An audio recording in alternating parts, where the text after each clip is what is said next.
People don't really understand how obsessed I am with winning. It's not, I don't care about anything else on the basketball court but winning. Hey, it's FYF Sportsman. It's Lamont. We are back with another podcast video. And this video right here has been long overdue. A lot of people have been asking for it, but we had to take our time with it. All right. And not just take our time with it, but we really had to think over how we would formulate this particular list. For research purposes only. That's how we do it here at FYF Sports. Before we get started here today on FYF Sports, make sure you guys like, comment, and subscribe. Hit the notification bell if you haven't done so already. We are grinding on our way to 50K subscribers, so make sure you follow us. The link, that link is in the description. That all my links. Just click that link. Follow us on all of our social media tabs so you can stay up to date when we drop breaking news, live streams, watch parties on these NBA games, and just all types of sports news coming up. We're looking to dive into other sports on Fridays. Make sure you check us out on Fridays. We got our Flashback Fridays, thanks to NBA Hardwood Classics, where we are playing classic NBA games. So again, we got a little bit of everything, and we even got bare knuckle fighting videos coming soon. Again, closing a sponsorship deal with them, so we're going to be playing those live events as well. But we got to focus in on basketball. A lot of you guys have been asking me in the chat, when am I going to drop my top 75 list? I'm dropping my top 75 list today. Now, before we get started with this particular list, I have to let you guys know, how did I go about formulating my list? So the first thing I did was I evaluated the NBA's list and some of the other lists that were compiled everywhere else. And the one thing that I saw across the board with all of these lists, there was generally some type of bias towards some particular era. On some lists, I saw bias in the 80s. So I saw a top 75 list overloaded with 80s players. Other lists, I saw bias towards this particular era. Too many players from the 2000s just bunched into this top 75. And then we forget about players of the past. And I saw this across the board. I just saw too many players getting looked over. I saw too many players overloaded from a certain era due to either recency bias or just nostalgia from a certain era. And I said, when I go to create my list, what can I do to prevent me from overloading my list with biases for a certain era, favoritism for certain players? I have to stick to a consistent theme, some type of criteria that will give my list balance. Because when we talk about the top 75 of the NBA, this is 75 years of NBA basketball. 75 years of NBA basketball. And we cannot depreciate players of the past simply because that style of play doesn't look like what we see today and all the advancements in the game. How can I give those guys who back then in the 50s, that was elite level basketball. In the 60s, what they saw was elite level basketball. It was the best back then. And the same thing with every decade. So I said, the first thing I have to do to make sure my list is balanced is I have to determine who were the top 10 players of every decade, starting from the 1960s. So when I start from the 1960s, I can give you the top 10 players from the 60s, 70s, 80s, 90s, 2000s, and 2010s. That alone gives me 60 players, 60 locked in players, which guarantees what? That guarantees I give my list balance, right? Guys in the 60s who played, we can give them their fair shake, and simply because we didn't like their style of play. We might have thought those guys dribble funny. Again, I have to give those guys, those guys, those are the elders of this league. Without those guys, when we go way back into the 60s, without those guys, the NBA is not what it is today. Some of these players formulated their games. Well, we do a lot of comparisons back to those players. So we have to give all of those older eras a balance in this list. That leaves me with 15 remaining names. So what I did was I said, well, what we have to do is we're going to give some guys what we call a forecast selection, meaning we predict based on their excellence and if they're potentially playing today, we project that by the time their careers are over, they will be top 75 players of all time. So we have some guys who are going to get in due to projections they're currently playing. That gives players of today who may still be currently playing, we can give them, their flowers as well. Because there are a lot of guys playing today, without a doubt, are in that top 75 list. And then we also have to reserve some spots for ultra skill guys. There are some guys on this list who just did their jobs unbelievably well, but maybe lacked in other areas. And it didn't make them all-stars, but it made them elite specialists of the game. All right, so we have to reserve a few spots for those players as well. So those last 15 spots are going to get divvied up between players of the day and elite skill level players. And I think, again, we have a special classification for guys, elite skill guys. We have a classification for players of the day who we're projecting on. And then we give every decade starting from the 60s, 10 players. So I think, again, I want you guys, let me know in the comments, is that fair criteria? Because I think a lot of people went into making their own list without any type of criteria. They just looked and they saw names that they were or were not familiar with. They just started scratching names off, replacing them here or there with other guys. I mean, I think this is one of the reasons why a player like Damian Lillard made the NBA's top 75 list, right? And I think right there, I think that's due to a bit of recency bias. I think that's a bit of recency bias because, again, I didn't understand the strategy. I didn't understand the strategy of putting a guy like Damian Lillard in when he's a ultra scorer of today. But again, there's a lot of other guys like Tom Chambers. Well, similarly, you might have to start giving guys like that consideration if you just throw Damian Lillard in without no real reason whatsoever. So again, that's just an example of how I structured my list. I tried to give it structure. I tried to give it fairness. Hopefully you guys enjoy the list that I put together. And we're going to go ahead and get started with my list. We're going to start with the 1960s, the top 10 players of the 1960s. Top 10 players of the 1960s. We got Oscar Robinson, Mr. Triple-Double. We got Bob Cousy. Bob Cousy was a great player in the 60s. We got Jerry West, the logo. Everybody knows Jerry West, Mr. Clutch. I mean, again, one of the innovators of the game, made a lot of crazy deep shots. We got Elgin Baylor. We got Hal Greer, Bill Sharman. We got Bill Russell. Obviously, everybody knows who Bill Russell is. Probably the greatest defensive player all time. One of the big man innovator, first big man to start the fast break. And he changed what we think about defense in the NBA. We got Wilt Chamberlain, one of the greatest scorers, greatest scoring big man of all time. Everybody knows him for dropping 100 points, averaging 50 points in the season. Hands down, we got to get Wilt Chamberlain in there. We got Bob Pettit, another great player. And then we got Jerry Lucas to close out the top 10 players of the 1960s. For the 1970s, we're going to start this list off with Walt Clyde Frazier, man. Walt Clyde Frazier, great player of the 70s. We got Tiny Archibald. We got Dr. J. Julius Erving. We have to definitely give him his flowers for being great in this particular area. We got John Havlicek, undefeated in the finals, man. Great player. Rick Barry, as you guys see right here, he has a lot of sons who went through the NBA. We got Canyon Barry, who's still playing. I mean, again, just a basketball family and just basketball in his blood. We got Billy Cunningham, Kareem Abdul-Jabbar. Everybody knows Kareem Abdul-Jabbar, probably the greatest player of that decade. We got Elvin Hayes, Spencer Hayward, and we got Willis Reed to round out our list. Top 10 players of the 1970s.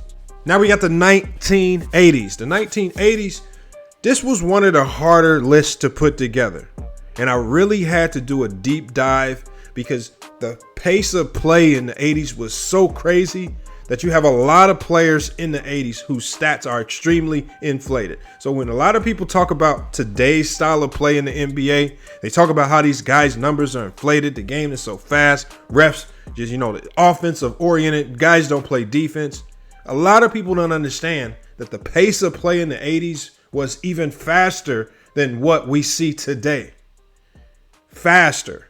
Offense was at an ultra premium, even though guys did not shoot the three ball. I mean, you talk about an up and down pace of play, especially with the induction of Showtime basketball with Magic Johnson. Then you got Larry Bird, obviously Isaiah Thomas and the Bad Boy Pistons. You're talking about an era that was extremely high paced, high powered, a lot of big time scores, and a lot of guys with inflated numbers. And again, I can tell you a player that was left off. Obviously, a lot of you guys probably don't see here, and some of you guys might disagree with me leaving off a guy like Alex English. Actually, when I did my list, Alex English fell directly at 76. He fell right outside of my top 75. But again, you're dealing with a lot of guys with inflated stats, high power offense in the 80s. My list consists of Magic Johnson, Showtime. We got Isaiah Thomas, who led the Bad Boy Pistons, Larry Bird and the Boston Celtics. You talking about, man, this man, 3 MVPs in a row. We got George Gervin. We got Dominique Wilkins. Somehow Dominique Wilkins was left off the first top 50 list. I don't know how, but this man was great. Always an elite scorer and electrifying athlete. We got Sidney Moncrief, Moses Malone. I mean, you talk about a big man who just did it all, could rebound, could score, play with Dr. J to have, a great team with the Sixers. They won a championship. You got Robert Parrish. A lot of people forget how good Robert Parrish was, but definitely in the 80s, he was one of the top 10 players. And surprisingly, a lot of people will find this surprising, but I have Terry Cummings as one of the top players in the 80s, top 10 players in the 80s. Again, he's one of the guys that went under the radar, but you're talking about high level skill, defense, did everything. We got Terry Cummings on that list. And lastly, we got Kevin McHale, arguably one of the top greatest power forwards of all time, probably right behind Tim Duncan. But these are the players that round out my list for the 1980s. All right, we're going to go ahead and transition into the 1990s. This is an era that we love discussing here on FYF Sports. But you know what I had to do? I had to throw all biases aside. I still had to make sure I was fair to this era and give all of these guys credence for what they did in that particular era. Obviously, we got David Robinson, one of the best big men of the 90s, arguably one of the best defenders of that era as well, right behind Hakeem and Dennis Rodman. You got Karl Malone, the mailman. Him and John Stockton was just electrifying with the Utah Jazz. I mean, if it wasn't for Jordan and the Bulls, those guys would definitely have multiple chips. You got Scottie Pippen, arguably the best defender and just all-around player of the 90s. We have Charles Barkley, Michael Jordan, Clyde the Glide Drexler. We have Gary Payton, the Glove, Hakeem Olajuwon, 1-2 chips in the 90s. Great. Probably the best footwork as a big man, arguably one of the best centers of all time. Some people say better than Shaq. And then my surprise selection for the 90s. And again, I had to do my homework on this. And a lot of people may be upset about this selection because there's a couple players left off because of his selection. But we have Grant Hill added to the top 10 players of the 90s. In the 90s, when this man came in the 90s, again, he didn't start getting hurt towards the very end of the 90s, going into the 2000s. But in the 90s, this man was unguardable, unstoppable, looking like he was going to be the guy to fill the shoes of the league when Jordan left the game. Ultimately, injuries caught up with him, and he kind of trickled off, headed into the 2000s. But this man most definitely was a game changer in the 90s, and I have him as the 10th best player of the 90s. We got the 2000s, man. The 2000s, you guys know what I've already stated multiple times about the 2000s in the NBA. I feel like this is easily the greatest decade of basketball of all time because of the offensive firepower that we see, because of the defensive firepower that we see. This is also when the NBA changed some of the rules. They took away the hand check. You really had to play defense. They implemented the zone, really affected stars' ability to load up and score a lot of points. And these guys had to play through all the rule changes. They had to play through all the adjustments, and you just had a boatload of great stars coming into the game at this particular time. We got Tracy McGrady, one of the greatest scorers of all time, inducted first ballot Hall of Famer. You got Allen Iverson, the answer. I mean, probably the greatest big little man of all time. I mean, just a big heart. You know, maybe didn't have the championship success, but it's undeniable how great of a player he was because of his scoring prowess. Steve Nash, just an electrifying point guard that led to Phoenix Suns. What him and Mike D'Antoni did simply changed the game and kind of started the transition of redefining what a point guard is in this league. We got Jason Kidd. Everybody knows what Jason Kidd was able to do. Just one of the greatest defenders and passers at the point guard position. He used his mind to pick teams apart. You got Dirk Nowitzki, the German. I mean, you talk about a player who was, you know, he's put him next to Kevin Durant. He's probably one of the most unguardable players on the perimeter because of his height and ability to make tough shots. You got Kevin Garnett. He played with fire in Minnesota. He came to the Boston Celtics and won chips. You got Shaquille O'Neal, easily the most dominant big man, the craziest force in basketball that we've ever seen. He was absolutely unstoppable in his prime, probably the best player in the league for a 3 to 4 year stretch. And then we round the list out. We got Paul Pierce. We also got Tim Duncan. And how can we not forget? I mean, how we can't just gloss over the man himself, Kobe Bryant, man. Kobe Bryant probably tops off this list, easily the best player out of this group. But this was also another very difficult era to determine who the top 10 were, because you had so many stars defensively and offensively. A player that I really hated to leave out of this list was a guy like Ben Wallace. You're talking about a guy who absolutely dominated the league defensively for years, but man, it was just so hard to leave him off the list. I was trying to find a way to get him in, and I ultimately wasn't able to get him into my top 10 for the 2000s. But again, that just kind of defines how crazy the 2000s were. We got the 2010s. The 2010s, again, transitioning from the 2000s, the game started to make another change. Stars were a bit different. And then this is also the era where we started to see what is defined as the super team era, with LeBron James becoming a free agent and then taking his talents to Miami. So this was like a new wave, a new era in basketball. But we have Chris Paul, who starts off this list. Chris Paul, easily one of the best players of the 2010s. That's just another undeniable factor. He just electrifying point guard who could do it all, coming out of Wake Forest. We have Russell Westbrook, Mr. Triple-Double himself, following the footsteps of Oscar Robertson. I mean, what he's able to do statistically, the teams that he's been able to lead, with some of the rosters that have been put around him, is undeniable. He has undeniable talent, and that, you know, he's an MVP of the league. So again, historically, he's always going to be in the record books. We got LeBron James. I mean, arguably the GOAT. A lot of people have him as the GOAT. Even if you don't have him as the GOAT, he's probably going to fall in your top 5 all time in NBA history, undoubtedly. And he's still going. He's still playing at a high level. We also have Kevin Durant. Again, like I said about Dirk Nowitzki, just an unstoppable force offensively. I think he's probably the most dynamic scorer of all time. He can score however you want, from the post, from the three-point line, with range, off the dribble, going to the basket. He can finish around the rim. He literally can score any way possible because of his size. And it's all unguardable because he's basically a 7-foot shooting guard with ball handling skills. Just absolutely ridiculous. Some of the dynamics of the players that you see in this particular era. We got Dwayne Wade, the way he led that team to a championship, that Miami Heat team, followed with Shaq and Alonzo Mourning and all of those guys. That was an unbelievable run. And we saw the best of D Wade that year. But he was definitely one of the top players of the 2010s. Carmelo Anthony in that similar category with Kevin Durant. In the 2000s, we didn't see a lot of championship level success. But these guys were able to put up big time numbers, and you just definitely knew they were game changers in the 2010s. Carmelo Anthony, with the Denver Nuggets and then headed to the New York Knicks, was one of the top players of the 2010. He falls on this list as well. We got Dwight Howard.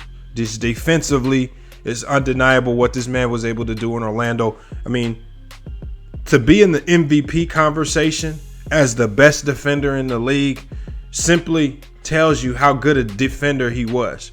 It's rare that you have defenders even get consideration to be league MVPs, but he was arguably right next to Kobe as 1 and 2, the top players in the NBA, and he wasn't even a great scorer. He started to develop into being a better scorer, but he was never looked at as a great scorer. But because he was in the 2010s, where I feel like we gave more credit to guys who were great defenders, I think we were able, at least for a while, to give him credit for being a great defender, and that's acknowledged with some of the MVP votes that he was able to collect.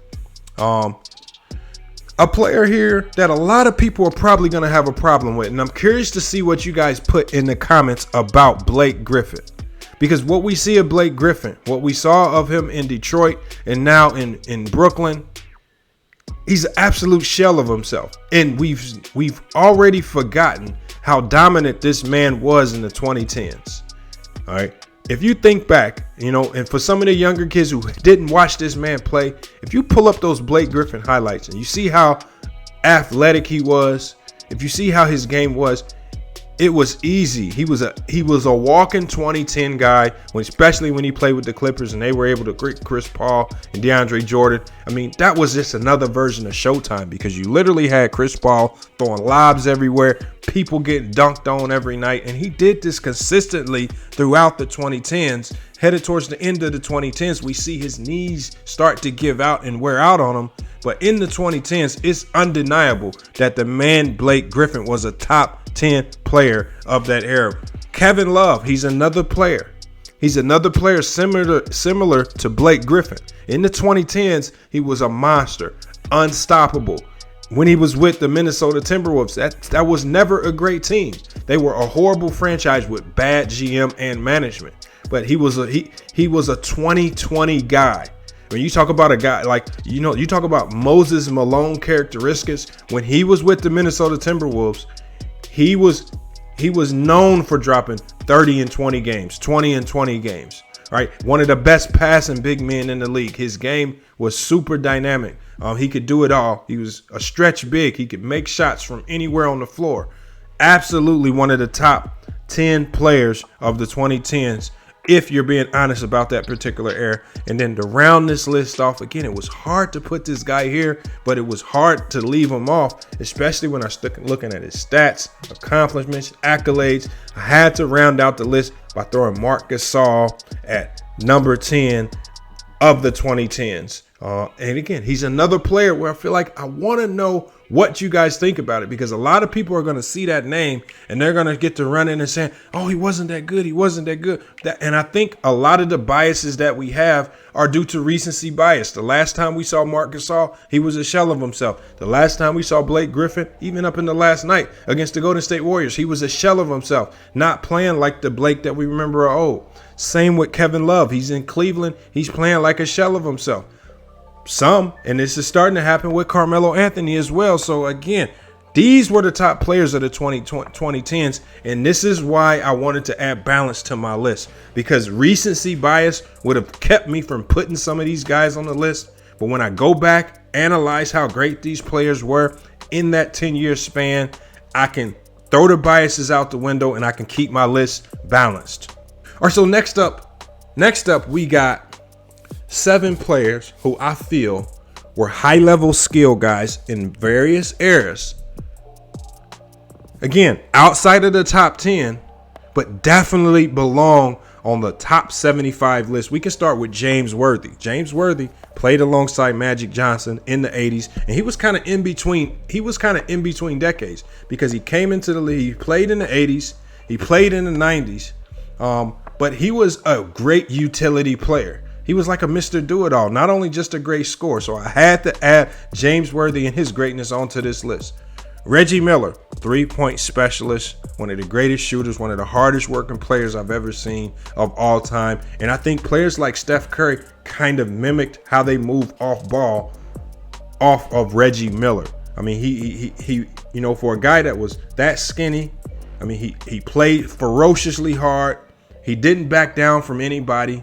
And as Jordan even stated, Reggie Miller and the Indiana Pacers were his toughest and biggest threat while he was on his run to winning 6 championships in the 90s. We had to get Reggie Miller in there. We got Ray Allen. Ray Allen is one of the greatest three-point shooters that we've ever seen of all time. He's also had some great individual seasons as a star in this league. We had to get Ray Allen on this list because he was an elite shooter from the start of his career all the way to the end of his career. Ray Allen had to be added to this list. We had Dikembe Mutombo. Again, so many great players in the 90s, so many great big men in the 90s. He fell outside of the top 10 on that 90s list, but Mutombo with the finger wag, undeniable how great this man was defensively. He changed the game, and we saw just by his presence alone on that Philadelphia 76ers team alongside Allen Iverson was able to propel them to the finals, and he did that strictly with all defense. All right, we got Dennis Rodman. We don't even need to talk about that. The greatest rebounder of all time, and he was also one of the greatest defenders of all time. It's just that these players don't get much credit. Dennis Rodman will never get deserved credit because rebounding is ugly, right? Nobody wants to be on the team, be the greatest rebounder. Nobody wants to be the greatest hustle guy. Nobody want to be the best. Everybody wants that flashy spot of being the best playmaker or scorer. Dennis Rodman did everything that was ugly in the game, but every team that he was a part of, he helped make those teams elite. Whether it was with the Pistons, whether it was with the Spurs, or whether it was with the Bulls, even when he joined the Lakers later on, every team that he was a part of, he helped make them elite. We got Patrick Ewing, again, another one of the greatest big men of all time. He was one of those guys in the 90s that got bumped down because of Grant Hill's greatness. And a lot of people may disagree with that, but ultimately Patrick Ewing found his way onto the list. So for those 90 fans that were going to have gripes about Ewing and Reggie Miller, look, they're on the list. They both made the list, so calm down. They're on the list. And lastly, we got Vince Carter, man, half amazing. You know, with a nickname like that, how can you not make the NBA's all top 75 list? I mean, how can you not make the list? But easily one of the most athletic players in NBA history. He had a lot of longevity, but again, he played during an era where there were just so many great players, and it's easy to forget about how great he was. And a lot of the things that he did, especially with his athletic gifts, didn't show up on stat sheets. And he was stuck on some bad teams throughout his career. So it's hard to really give him his flowers when you look at those things. But Vince Carter definitely deserves to be on this list as one of the NBA's top 75 players. All right, to close out the list, we have prospective players who I project when their careers are over, these guys will find themselves as a top 75 player of all time. So we have to project a little bit, but I feel like these guys have done enough in their careers. They've shown us enough to where I believe they are top 75 talents of all time. And it's just absolutely undeniable.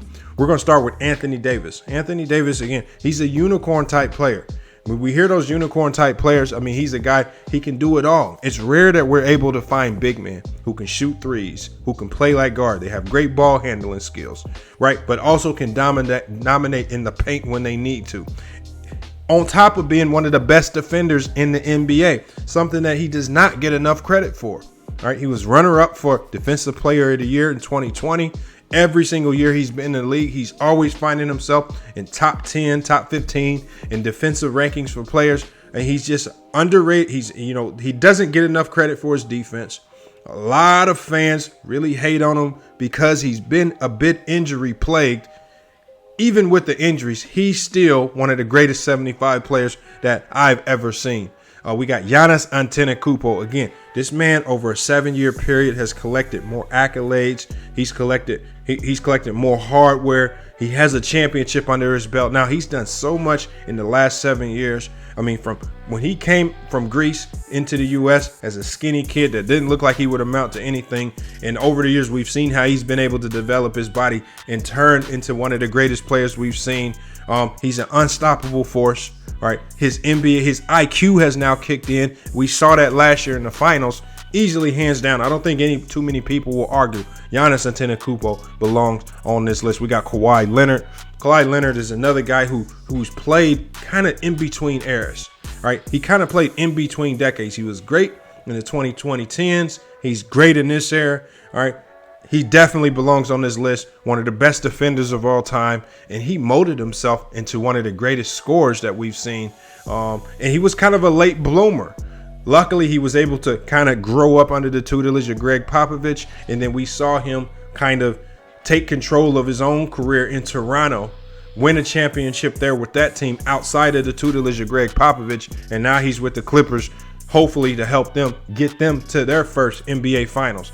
Steph Curry, we don't even need to talk about this man. This man is definitely the greatest shooter of all time. He's one of the greatest scorers of all time, one of the greatest ball handlers of all time. I mean, he's definitely changed the game. He's reinvented what a point guard is.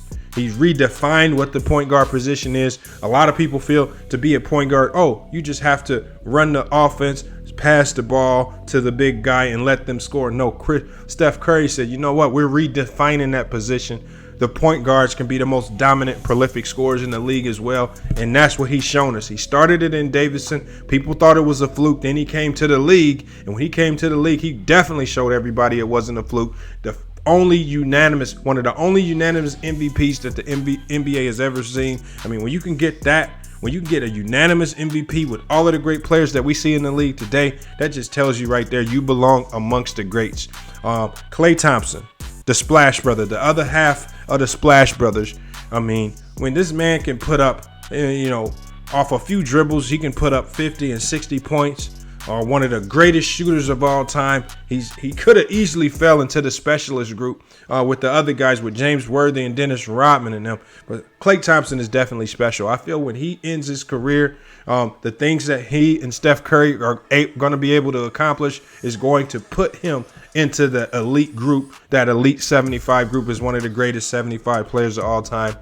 We got Nikola Jokic. Nikola Jokic has shown me, especially over the last 2 to 3 years, that he is a unique talent that we probably will never see again in the NBA. What he did in 2020 against the Clippers, taking down Paul George and Kawhi Leonard almost single-handedly. I know he had some help with Jamal Murray, but what he did, the diversity of his game, whether he needs to facilitate and break you down and get 14 or 15 assists, or whether he needs to drop 30 and have a big scoring night, he's starting to make the game look easy. And now that he's starting to get in shape, and he's really taking the time to get better defensively, I think Jokic is just really just breaking, he's just finally breaking through. I still believe he can get better than what we've seen. He could drop a triple-double any night. He's already a league MVP. I mean, and if I would assume that with his high talent level, he's probably at least going to collect 1 or 2 championships before it's all said and done. Nikola Jokic is definitely one of the best players, one of the best 75 players in NBA history. And if you're being honest about it, when you take the biases out of it, you have to feel the same way. We will never see another talent like this man ever again. And like I said, it's because of the diversity in this game, his size, and the things he's able to do as a 7-footer. And lastly, we got Luka Doncic. There's a lot. I don't know where the Luka Doncic hate stems from. There are a lot of people that hate this man's game, even though he's shown greatness ever since he came into this league. I mean, as a third-year player, he's already made the All-NBA first team 2 times. There's so many greats. There's so many greats on this top 75 list. There's so many greats on this top 75 list that struggle to be a first-time All-NBA player 1 time. Luka's already done it twice in his first couple years in the league. There's only a handful of guys ever in NBA history. We're talking about Jordans and LeBron who've been able to do that. So whenever you're able to accomplish something that only the greats of the greats, such as Jordan and LeBron, were able to do, and you've already done it so early in your career, I can only project greatness for your career. And then we can see the man play on the floor. All right, the man makes this game look so easy. I mean, he's slow. People call him slow. I say he's very methodical. He just knows how to get to wherever he wants to get on the floor. He knows how to get his shot off. And when you lack the athleticism and you're still able to do these things, that just tells me right there that you're an extremely high IQ player. Defensively, yes, he needs to improve. But even with the defensive woes, the man Luka Doncic, again, similar to Jokic, is a talent.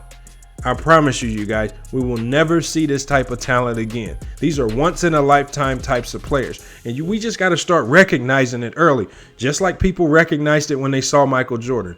Just like people recognized it when they saw LeBron James. Just like we have to start recognizing it in this era when we see these great players like Kevin Durant, like Luka Doncic, and like Joker. These are greats that will never be seen again. Their games cannot be duplicated, and this is why we see a lot of 7-footers coming to this league.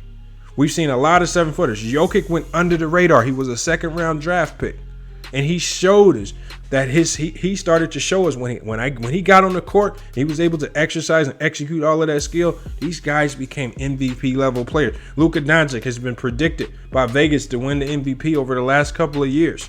This is as a second and third year player. So we have to give these guys their flowers.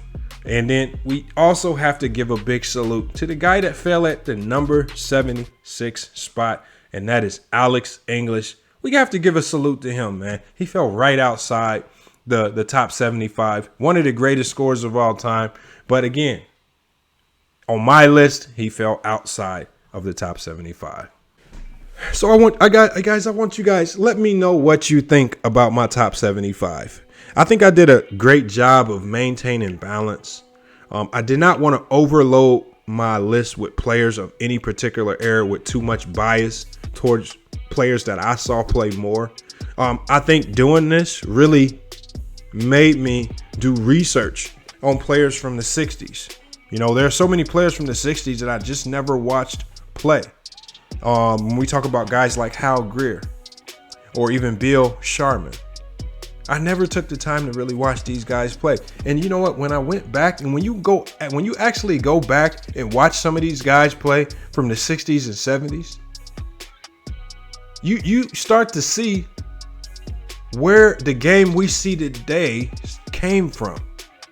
These guys, some of these guys had great finishes at the rim, right? Maybe the ball handling looks a little different, but some of these guys, especially from the 60s, when I see those guys like Jerry West go attack the rim or shoot shots with range, the way they were breaking people down, I'm saying, well, okay, these breakdowns might not look exactly the same, but when they get to the rim and start finishing, I'm like, okay, that was an elite finish. But you only get that when you actually start watching those games. So doing this list actually forced me to go not just research and read about these players, but because of YouTube, because of all the access to, all this video content, you could actually go back and watch these guys play. Oscar Robertson, like, it's hard to really understand how great he was unless you watch the man play, right? It's really hard. But when you go back and watch him play, you have a bigger respect for how he got his triple doubles. When you understand that his team was loaded with injury riddled guys, and this is why he didn't have a lot of playoff success. I mean, it puts more context to some of these things as opposed to just looking at the wins and losses. And these things don't just define these players. So I hope that you guys, in looking at my list, you understand that I took a lot of time to research and watch video on all of these guys play, especially from the 60s, 70s, and 80s. Now in the 80s, I've seen so much footage of these guys already, just because these were the older players. As I was growing up, these were the guys that had already been retired, and my dad and my grandparents always talked about them, so I was able to have some type of understanding of the guys from the 80s. Obviously, my dad talked a lot about those 90 guys, so I was able to follow the 90s guys somewhat. And in the 2000s, around my time frame, 2000, 2010, just seeing those guys just dominate myself, I really appreciate I would like to say I have a stronger appreciation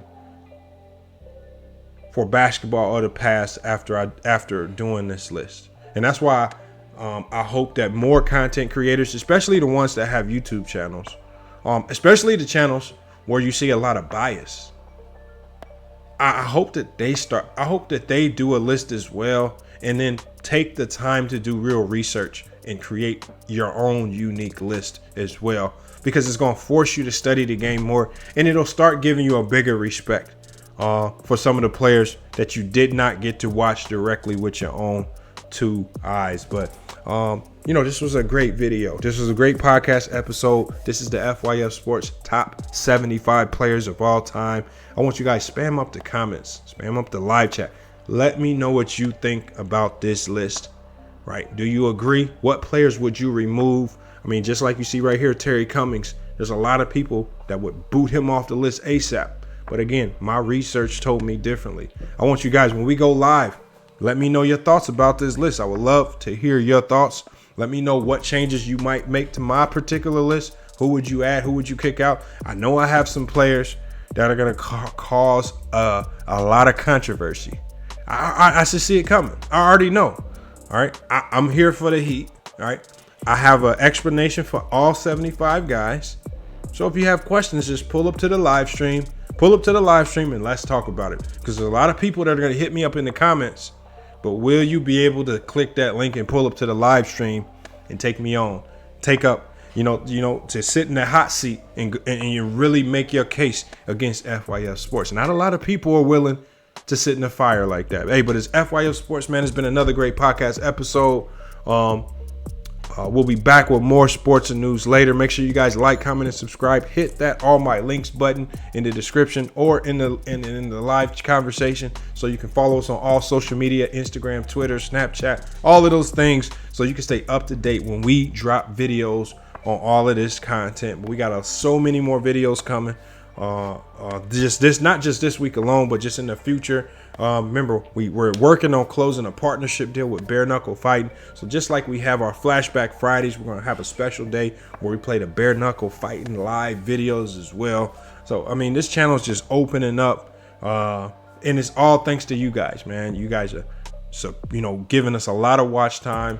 You're giving us a lot of engagement and interactions. And so all of those things help in the algorithm.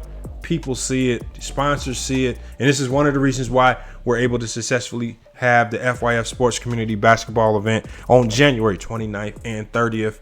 All we need is to finish paying for. All we got to do is finish paying for, the on-site COVID testing, and once that's paid for, everything's locked in. So, make sure you guys are supporting the channel, hitting the Cash App, so we can get that officially paid for, and we'll drop more information about the FYF Sports Community Basketball event soon. Hey, it's FYF Sports, man. It's another great podcast episode. We'll be back with more sports and news later. But until then, it's FYF Sports, and we out. Then they put you on trial.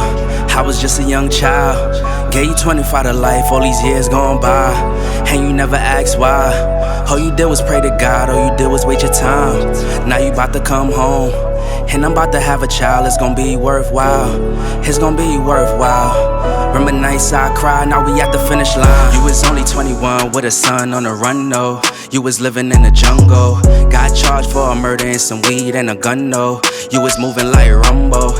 Did your time like a champ, never rumble. You was on the wrong path, you was young, though. You ain't never let it break you, stay humble. We see the light at the end of the tunnel. I see the fire and the pain in my mama's eyes. I was just a little boy, I always wondered why. Cause you couldn't help raise me by her side. I was taught to speak the truth and never tell a lie. But I know you wasn't capable of homicide. You was just a real nigga, always down to ride. I thank God that he gave you a second time. You got caught up in the field, but you still alive. For the fam, yeah, I know you never jeopardized. All the time that you did it only made you wise. Collect call 30 seconds, yeah, I love you. Learned a lot of life lessons from my uncles. This a letter to my pops up top, and it's still fuck cops. I don't eat pork chops, no. ISO, we got the city on lock, it's going down, young jock, yeah. Then they put you on trial. I was just a young child. Gave you 25 to life, all these years gone by, and you never asked why. All you did was pray to God, all you did was wait your time. Now you about to come home, and I'm about to have a child. It's gonna be worthwhile. It's gonna be worthwhile. Remember nights I cried, now we at the finish line. All these trials, tribulation. All these trials, situations. Trials we be facing, times we was waiting. Now we at the finish line. Now we at the finish line. Damn near fell, got the call on my cell that my pops got robbed and he got shot up. I was working at SP, that was in KP. I was focused on making me $1. His business got lost, his life almost cost. I was in the parking lot thinking about my grandma. He got sent home back to Trinity, had to make a way up, and some youngins tried to take it off from him. I remember days right before I graduated, had to go to Jersey. It was visits in the state pen. On the other side of the class, yeah, things moving fast at the time. Now I really couldn't face him. I ain't understand till my mom sat me down like a man. And that day, yeah, it changed me forever. I wanted revenge, but I'ma get it when I make it out. And I put him in that Miami weather. Convos on the WhatsApp got me moving real tight, cause you never turn your back even when it got spooky. Know for a fact you ain't cut me no slack. You would rewind time, yeah, like it was a movie. But it's real life and we gotta look ahead. Glad you alive, I don't gotta say you dead. Only the strong survive, it's a reason you here. Cheers to the next couple years, yeah. Then they put you on trial. I was just a young child. Gave you 25 to life, all these years gone by, and you never asked why. All you did was pray to God, all you did was wait your time. Now you about to come home, and I'm about to have a child. It's gonna be worthwhile, it's gonna be worthwhile. Remember nights I cried, now we at the finish line.